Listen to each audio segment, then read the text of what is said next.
काय झालं रे बाप्पा, लय उदास दिसतोय. काय नाही रे भो, आजकालची हाडवाय काय ढंगाची आहे का? अरे माया पोरं अभ्यासच नाही करत रे भो.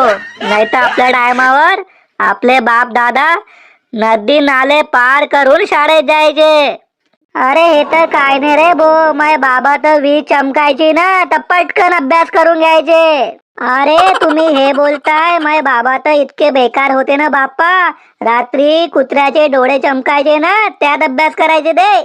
अरे बाप्पा, माय बाबाचे काय किस्से सांगू बाप्पा. इतके हुशार होते, पूर्ण शाळेत पहिला नंबर यायचा.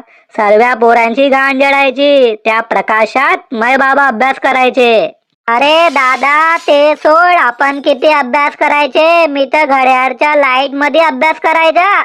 अरे हे तर काय नाही रे बाप्पा, मी काय करायचं माहितीये का? एक पुस्तकला आग लावायचा आणि 4 विषयाच्या पुस्तकचा अभ्यास करायचा मी.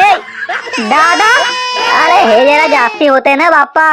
अरे तू एक पुस्तकाला आग लावायच्या त्यापेक्षा मोमबत्ती घेतली असती मग. का वे तू जास्ती बोलतोय का? तू मला शिकावतोय का? तुझ्या बाबाने कधी कुत्र्याच्या डोळ्याच्या प्रकाशाने अभ्यास केलाय का? आणि तू का मला सांगतोय रे फेकाड्या? तुझ्या अख्ख्या खानदान मध्ये कोणी शाळेत तरी गेलंय का? तू जास्त बोलतोय हा.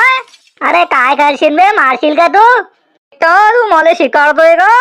ओ बाप्पा, हे फेकच्या तुम्ही घरी करा बे. माझी चहाची टपरी बंद पाडणार तुम्ही.